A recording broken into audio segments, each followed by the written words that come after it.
Good morning, my friends. We are continuing how to work with people based on Swami's wonderful book, The Art of Supportive Leadership. Let's pray together before we begin. Heavenly Father, Divine Mother, friend, beloved God, Jesus Christ, Babaji Krishna, Lahiri Mahashaya, Swami Sri Yukteswar, beloved Master Paramahansa Yogananda, saints of all religions, dear friend and guide Swami Kriyananda, humbly we bow to all.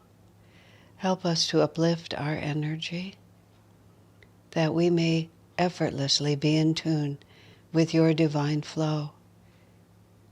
Guide us, that everything we do is inspired by divine wisdom and not merely by whims and fancies of our own creation. We are your children. Bring us home to thee. Om, peace. Amen. So, we are on the chapter called Leadership Means Loyalty. And yesterday I talked a lot in general about loyalty and loyalty being the first law of God and all that that means.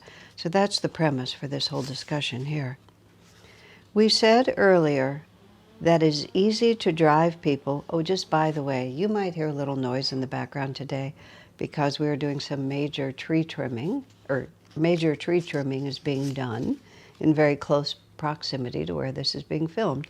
So there's nothing wrong with your machine if you hear it, and there's nothing we can do about it. So we said earlier that it is easy to drive people, but difficult to lead them. I mean, that statement in itself, you couldn't force people to do things if you have power over their well-being, such as their jobs or their promotions or their respect within the organization. You can force people to do things. You can even force people to pretend that they want to do them. But to actually lead people means to inspire them, to inspire enthusiasm and genuine commitment from them, so that when you go forward, they'll trail after you. You know, it was very interesting with Swami Kriyananda because for the beginning years, decade or more, well, actually for much longer than that, in fact, almost up to the turn of the century, Swamiji's position of leadership was intuited rather than explicit. It was self-evident that he was the leader, but he never rarely did anything to enforce that. In fact, he only speaks of 2 incidences when he actually told someone what they needed to do. He refused to allow a woman to stay at Ananda village when she was had a romantic attachment to someone else's husband. And he said, I simply cannot let you stay here and wreck that marriage. You have to leave. She didn't have to leave Ananda, but she had to leave that community to get away from that situation. In another situation, a man had actually gotten a woman pregnant, but then refused to take any responsibility for the child. And Swami said, you will take support. You will support that child. You will support that woman. And he did, but very resentfully. Both individuals later turned against Swami very strongly. But all that being said, that's the only 2 times he ever told anyone what they had to do. And yet, at the same time, many of us followed what we considered to be his lead and his advice and his guidance. But it was never coercive. It was just, here are the realities, and our free will was inherent. Now, of course, he was guiding us on the path of self-realization also, in addition to the flow of building Ananda. And of course, that has to be self-generated. You can't make someone love God. You can help them understand how they can awaken that love, but it can't be done from the outside. It has to be, because God reads the heart. He doesn't analyze our behavior and keep score. He looks at our intentions, and that's, among other things, the deep and profound security of our relationship with the divine, is that it's within us, and therefore there's no possibility of misunderstanding. Among the many, many experiences that I had with Swami was always this underlying thread that he always understood me. And sometimes he understood me more subtly than I even understood myself. And it was his reflection back to me that actually clarified my own self-understanding in a way that has been proven to be true, that, that it wasn't some kind of superficial exertion of will, because after, over the course of decades, after periods of long separation, the understanding grows stronger and clearer in me rather than dissipating into confusion. When someone dominates you with their will or carries you with their willpower, then as soon as that external source is removed, the individual either falls back to what they were before or falls away into some state of confusion. And I've witnessed all this over many years, how all of these dynamics play. But when we were engaged in this terrible fight that ended up being acted out in the courts for a decade or more, and at different times, and not only during that period of time, but a few other times through the years, people have accused Swami of being a, quote, coercive leader, because it's hard for people to understand how you can be in a position like he was and not misuse it. But the fact of the matter is, Swami led always by the power of his magnetic enthusiasm. And he led by the beauty of the vision he described and by the joy he expressed in following that way. And it was exactly what I perceived the first moment that I saw him, which is, I want to be like him. And I don't mean that I wanted a position or anything like that, but I could tell that he was joyous and he had a state of inner freedom, inner expansive freedom. That was what I had always been wanting and looking for since childhood, but I had never seen it.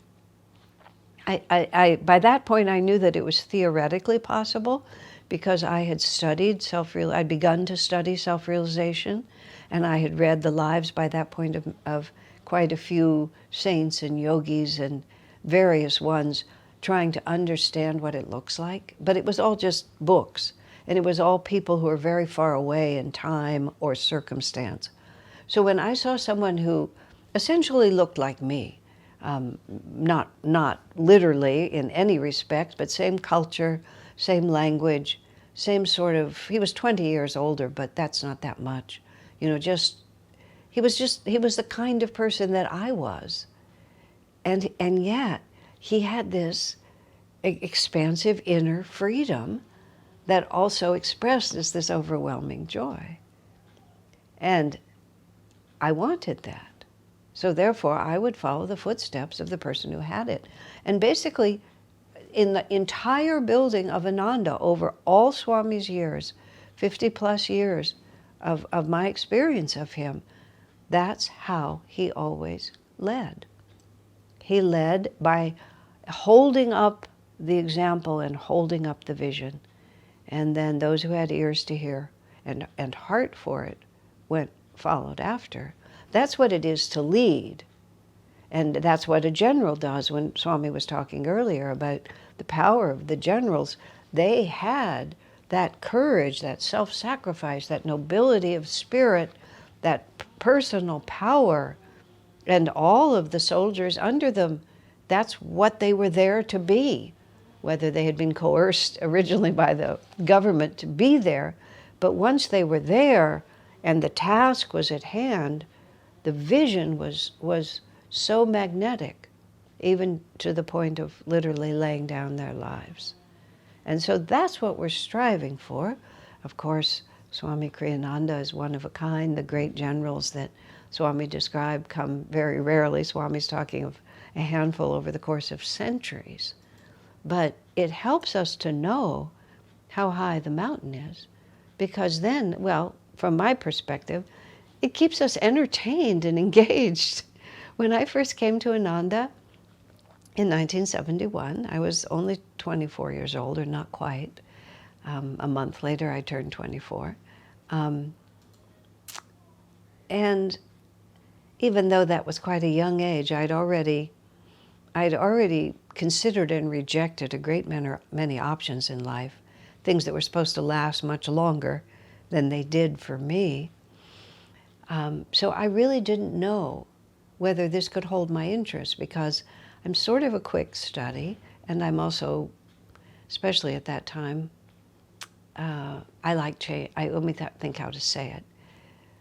I keep track, and I like to see, is this still working? Is this still working? That would be my mindset. I was always calculating my own advantage, not in a selfish, because I wasn't selfish, but I was always thinking about how it was working. I have more creativity than endurance. That's the word. So when things began to become a matter of just enduring, that wasn't my strong suit. I was more inclined to shift at that point. So I didn't know how long it would last. I hoped it would last, but I had no real picture. But what happened is, once I began to understand how high the mountain really was and how attractive the mountaintop is, just every day, every single day, including this morning, has been a new dimension of expansive freedom. I mean, that's the nature of expansive freedom, is that it's always showing you that there's something else you can do. So in this book and in our conversation here, the standard we're using for leadership is way higher than what most people think of. But that's what makes it engaging for us. That's what makes it a growing experience. Otherwise, you just learn how to do it and repeat it. It just becomes endlessly boring, even if it's remunerative financially or you get praise in other ways. None of that has enduring value. The only thing that has enduring value is changing consciousness, which leads to joyous, expansive freedom. So if we're setting a standard of leadership for ourselves that is way beyond what we know now, that's the good news, because it will keep us busy for a long, long time. So, moving on here.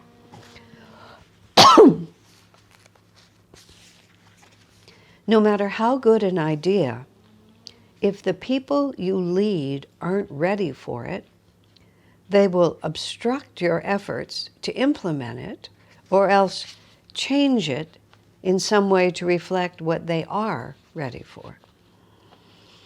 Many an institution has died when some project, often quite worthwhile, was rammed down the throats of members who were unwilling or unable to swallow it. And many a leader has ridden to defeat under the standard of a beautiful theory which he preferred to reality.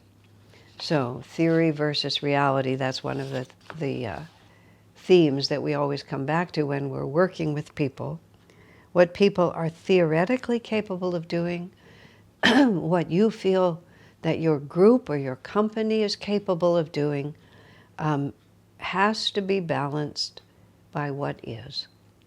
Accepting reality, this nuance of accepting reality, accepting the conditions that you are faced with, that you have to work with, is absolutely essential, well, to success in any enterprise. I know specifically Swamiji has sometimes commented that people will sometimes get advice from psychics or other kinds of people who seemingly have access to information that the average person can't access. But he says, if that person, out of maybe trying to help you, but encourages in you accomplishments for which you do not have the capability, he said that can bring about very unfortunate results. In other words, you can't just be affirmative. You can't just be optimistic and positive.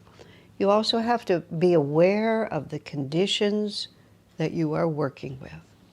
What the true attitude of the people is, what their flexibility, what their imagination is, how much energy you have. Most dreamers, or people who are not realistically grounded, are reluctant to bring their ideas down to a clear focus about the conditions that you're actually working with. You know, in the context of Ananda life that I've been part of for many years, inasmuch as we are a spiritual institution, not a business, a great deal of what is possible for us to do is because people are willing to give their time and energy and their resources and their money to the cause. And so oftentimes people will have wonderful ideas, you know, and that we could fundraise for this idea. And over the years, as a leader, because of these principles and because I've seen what Swami has done, I've learned the necessity. You have to develop both a clear-eyed, objective understanding and also a kind of intuitive instinct of how much energy, be it money or personnel, how much energy you really have to work with. You know, how many projects have you been doing? How tired are the people you're working with? What is their mood? What is their enthusiasm for what you're saying? What is their level of maturity to be able to understand the necessity of what you're recommending? And so all of that, Swami says, you have to get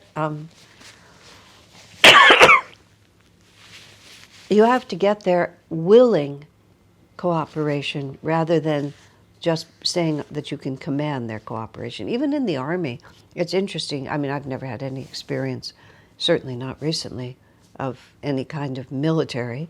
Swamiji has been a king and a general in many lifetimes and knows that field well. If I've ever been in it in previous lifetimes, it's not at the top. It's not at the surface of my understanding. But even in that context, soldiers who are forced onto the field because their officers will shoot them from the back if the enemy doesn't shoot them from the front, are not going to be very dynamic in their service. But those who have marched onto the field of battle with a realization that this is their service to God and country and to their own families by protection or conquest, whatever the issue is, I mean, you can feel that the dynamic power of that group is going to be quite different than the unwilling conscript who just is going to try to stay out of trouble and get back home in one piece. So in a creative enterprise, in a peaceful creative enterprise where lines of authority are not nearly so rigid, obviously if people are enthusiastic about it and excited about what you're going to create together. So many an institution has died when some project, often quite worthwhile, was rammed down the throats of members who were unable or unwilling to swallow it. And many a leader has ridden to defeat under the standard of a beautiful theory which he preferred to reality. Swami will talk about this later, but Swamiji says also a leader has to be very careful about backing a lost cause. Because if a leader is perceived by the people who follow him as having poor judgment and not actually being able to succeed at what he sets his mind to do, then they will lose faith in you, and they will be increasingly disinclined to cooperate. And as he said there, if they aren't ready for it, and ready for it means they don't have a full understanding of it, they will obstruct it or they will change it. They will simply reduce it to something that they can do. People are more important than things. No matter how good an idea, if the people under you are not ready for it, respect their position. Work with them as they are, not as you would like them to be. In retrospect, I see how many times, and I mentioned this in an earlier session, of this series, no matter how, when I look back in retrospect, I am really impressed by how often Swami allowed my opinion to prevail over his when my opinion was completely wrong. But it was more important for him to cultivate my long-range potential as a leader than it was for him to win against these relatively, comparatively speaking, small points. And eventually, Swami would find a way, either just by time, or just by new opportunity to push the idea forward again, or he would just have to wait. Because if I was in a key decision-making position, which in those circumstances I was several times, if I couldn't put my energy behind what he suggested, one very specific one was he wanted to publish books under the name of J. Donald Walters, and I couldn't see it. I didn't have the expansive understanding to see it. And I was in charge of the promoting of his books. And he knew that if I didn't understand it, nothing would come of it. I would obstruct it or I would change it. So he just had to step back because it wasn't, it was easy to drive, but he wanted to lead. He could have ordered me to do it, but what would I have done? I didn't understand it. I couldn't have been creative in it. I wouldn't have had any inspiration of my own. I would have constantly be grumbling. I would almost guarantee failure, even though, as you well know, I would have wanted to do what he wanted. But one of the reasons that I consistently did what he wanted is because he worked with me as I was. So we have to understand who we're working with. A leader's medium of expression is the energy of others. So their energy has to be your first concern at all times. It's like an artist has to have certain colors in his paint box, or else he can't get the effect he wants. So the leader as an artist has to have energy to work with, because other people's energy are his medium. So you have to cultivate that energy very carefully. Swami knew me well enough to know that if I didn't agree or didn't understand, I would just be useless. And I was a key player. And if I was useless, then it was going to be very hard to get it done, because he wasn't going to do it himself. He would write the book and put J. Donald Walters on it, but I would have to promote it or sell it or whatever it was. And if I wasn't going to do that, what was the point? Many a leader has ridden to defeat on ideas that were very good, but the people weren't ready for them. So, be patient. There you have it. We should just have that just right there all by itself. Be patient. This is a long-range view. And that's, I mean, if I was going to say one thing about Swami, I think patience might be the single thing I would point out. He was very patient. He wasn't in a hurry. I mean, when he had control over what he was doing, when it was his own energy, he could drive himself like to an extraordinary degree to get it finished, to get it done now. But if he was working with our energy, and he knew that it just takes time, he would just be very patient and know that calm, patient perseverance was going to be far more fruitful than some kind of explosive effort to make everyone act now. The patient application of willpower is how I often think about it. And willpower in this case was Swami's commitment to bring us to a higher understanding than we had. Be patient. Understand that it often takes time to bring people to new points of view. Reflect how long it probably took you to come to your new point of view before you could present it to them. So, again, this is the wonderful advantage of age. I remember vividly my 20s, my 30s, my 40s. Even the point of view I held in resisting Swami wanting to publish books as J. Donald Walters, even though the point is the books then will go places that Swami Kriyananda books could never go. This is a perfect example, which is why he put it here. It's been adapted and used in many American corporations who could never take a book that was written by an Eastern Swami, even if he was an American man. It would just be out of the question. Nobody would do it. And yet this book has served extremely well in environments where it was desperately needed because that name was on it. So I've come to understand what I just didn't understand before. Countless examples of my just holding a different point of view that over time and experience, I just began to see differently. So when I meet someone who has a strongly held position that I feel in time they will come to repudiate, I remember that word, in time, that let's invest in their growing understanding rather than throw them away at this moment or act in such a way as to not inspire them. Consider how long it takes you to come to a point of view. All understanding of other people is based on self-understanding. And if you have difficulty understanding the people around you, the likely explanation is that you don't have a clear understanding of yourself. Know thyself. This is just the basic precept, the spiritual question, who am I? And the battle of Kurukshetra, which is the whole story of the Bhagavad Gita, is all about introspection. After every major life experience, ask ourselves, who won, who lost? What were the significant battles? What can I learn from them?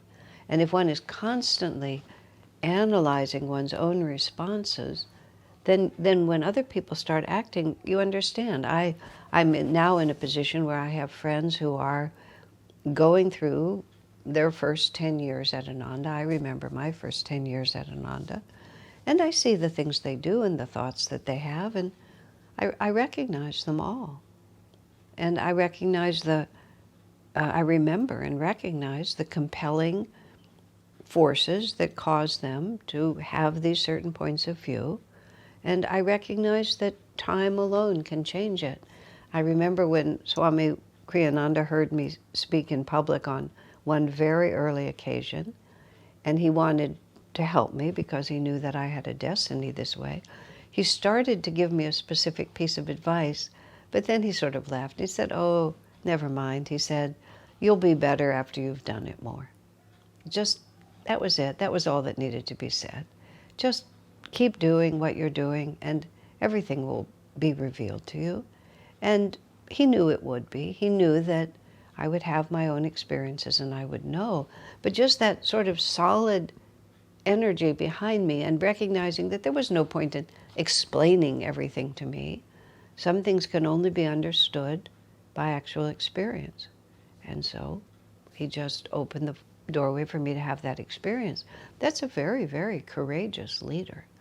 And when Ananda was first getting started, there was no guarantee that we would succeed. I mean, every month, just paying the mortgage was a big deal. It was just a few $1,000s, but for us to generate a few $1,000s to pay the mortgage every month, it was like, it would just be like hallelujah.